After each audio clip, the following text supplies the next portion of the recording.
Hello everyone, I'm Will and this is Norton Film and Review. Today I'm going to be giving you the Marvelation Guide. Marvelation is the Marvel Cinematic Universe guide to films in this isolation. I'm going to be telling you how you can watch the Marvel films in chronological order throughout the years so it makes sense. So that means when they take place, what year, what era, etc, etc. I'll try and add those in along the way so you're aware. Don't forget, after this video, have a look in the description as I'll put the whole list in there. This list was found on techradar.com. Thanks to them, by all means head over to their website. They've got lots of stuff on there. But this is techradar.com's guide to the chronological order of watching the Marvel Cinematic Universe. So first up is Captain America, the First Avenger. This film takes place during World War II. Leading on from Captain America, we go straight to Captain Marvel. The film takes place in 1995. A big jump, but it does make sense with the chronological order. Moving straight on from there, it's Iron Man and Iron Man 2. Iron Man 1 takes place in 2010, and Iron Man 2 takes place directly after Iron Man 1. There we go. Next up is The Incredible Hulk with Edward Norton. This film, though hasn't been a major part of the cinematic universe that we've been seeing in the cinemas for the last 10 years, is technically part of it and actually makes sense with the storyline and what's going on. The time is actually unspecified, but it is pre-Avengers.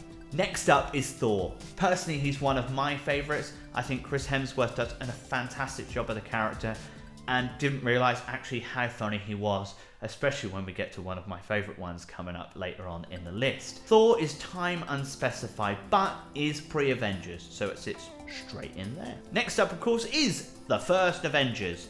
The First Avengers takes place in 2012. That's when we see them all together for the first time.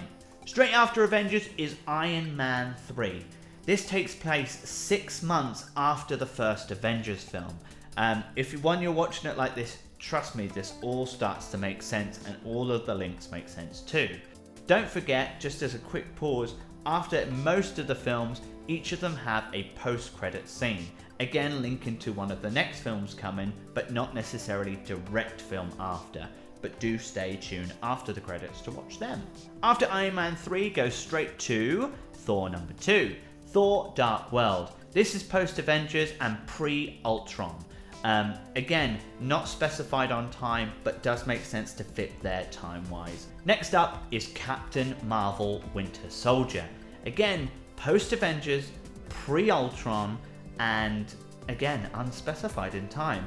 But tell me if I'm wrong, if they're the other way round. But that's what I think, that's what TimeRaiders.com think. Straight after Captain America is one of my favorites, Guardians of the Galaxy. And you can actually watch these back to back. Guardians of the Galaxy sits sometime in 2014. And straight after that is Guardians of the Galaxy 2. There's no time specified in it, but trust me, that makes sense. So you could actually pick a day during this isolation, watch them back to back, because they're brilliant and actually one of the best soundtracks out of all of the Marvel films. So watch it and then buy the vinyl or find it on Spotify. Trust me, it's great. Next up, Avengers Age of Ultron. Honestly, I think this is one of the best Avengers films with them all in. The villain is fantastic, Ultron. The whole film is really well done. Considering technology moved on so quickly, interestingly, watching the films you see how technology changes, especially when you're watching the start of the list, going from Captain America to Captain Marvel, considering Captain Marvel's one of our most modern ones that we've got, though set in 1995. Have a look, it's really interesting watching how things chop and change. But going back to it, Avengers Age of Ultron takes place in 2015 and makes sense straight after Guardians of the Galaxy Volume 2. Next up is Ant-Man. It took us ages to get there, but Ant-Man takes place in 2015. And again, if I'm correct, it either sits within the Ultron timeline or just after, or it literally sits around there, but it makes more sense to watch it after the Age of Ultron. So the first Ant-Man straight after that. Next up is Captain America Civil War. This is post-Ultron, no time specified, but this is pre-Infinity War. This is the Captain America where he goes against Iron Man and you start to see that story. For those of you who haven't seen it, I will say no more.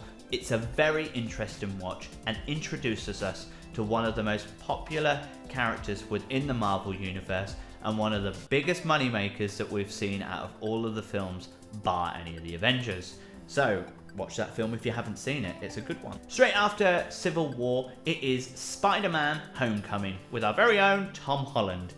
Little fun fact for those who don't know, Tom Holland was once Billy Elliot in the West End. There you go. Sorry Tom, you might probably be proud of that because he's amazing. Anyway, moving on from that, Spider-Man Homecoming is again post-Civil War, pre-Infinity War. So have a watch of that one and let me know what you think of the Spider-Mans. We've had so many Spider-Mans through the years. I remember when the first one came out when I was actually 12. Yeah, because it was when they swapped 12s to 12As in the UK. And I thought I was going to be able to go on my own, but I could have gone anyway with a parent, so there you go. So, from Spider-Man Homecoming, it is Doctor Strange. Doctor Strange takes place in 2016, and again, sits perfectly straight after Homecoming. This brings Benedict Cumberbatch into the films, and then obviously into some of the Avengers. Honestly, I'm really excited to see what happens with this character, especially with the multiverse that they are planning within his next film. And a lot of rumours to say that they're going to go down more of a horror style route. This is going to be interesting to see what Marvel fans think, as well as obviously horror fans. We might bring a new group of people in to watch these types of films. Let me know again, what do you think? Do you think we should have a horror style version of Doctor Strange? I'm sure it won't be too deep into the horror route, but let me know what you think. Next up, one of the most popular films in the Marvel Universe, bar the Avengers, and one of the biggest moneymakers ever, making history, winning Oscars and all sorts. It's Black Panther. Fantastic film. Honestly, it's so well put together. Again, soundtrack is fantastic. Involves people like Kendrick Lamar, The Weeknd, and other people like that. It's superb. If you haven't seen it, watch it. Perfect time to watch it. And I believe it is actually on Disney+. So watch that film. It is well worth it. The film itself takes place in 2017 and sits directly after Doctor Strange. Next up is one of my favourite films out of the Marvel Cinematic Universe. It's Thor Ragnarok. The director is fantastic. The comedy is fantastic. The film is just brilliantly done. And I think it's most probably Chris Hemsworth's best performance in any of the Marvel films. Let me know what you think. Is it your favourite? Do you think it's as funny as I'm saying? Do you think it's as good as I'm saying? And again, on top of that, it features one of the interesting characters that we still don't really know that much about, which is the Hulk. So let me know what you think. Straight after Thor Ragnarok, it's Avengers Infinity War. It takes place in 2017. Though Black Panther is in 2017, Ragnarok is post-Ultron and pre-Infinity War. In 2017, this sits after those. I promise you, it makes sense when you watch it. Next up is Ant-Man and the Wasp. Again, this is unspecified time-wise where it is, but it sits really, really well between Infinity War and between Endgame. Trust me, it makes sense, and watch it. Let me know, would you rather watch them without it? Did you like the film? Do you like the style that they went with? And what do you think of Paul Rudd in the Marvel Universe? Do you think he's a great superhero? I do. I think it's a great film. Let me know what you think.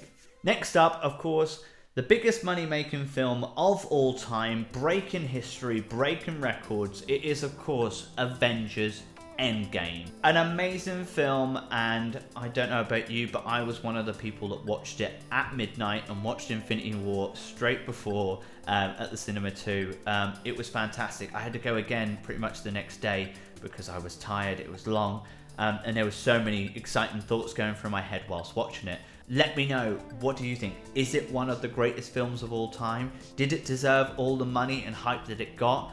Personally, I think so. I think there's some amazing other films out there too, but for what it is and what it has done in cinema, it has been an amazing ride to build up over the 10 years to get to Endgame. And of course, to finish off the list of 23 Marvel films in the Marvelation guide, it is of course Spider-Man Far From Home. A lot of people I've actually spoke to still haven't watched this film.